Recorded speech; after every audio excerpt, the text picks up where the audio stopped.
श्रीमहालक्ष्मी क्षीरसागर कन्यका उत्तिष्ठ हरिसम्प्रीते भक्तानां भाग्यदायिनी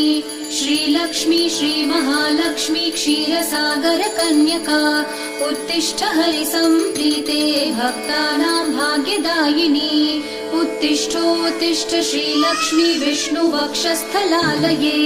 उत्तिष्ठ करुणापूर्णे लोकानां शुभदायिनी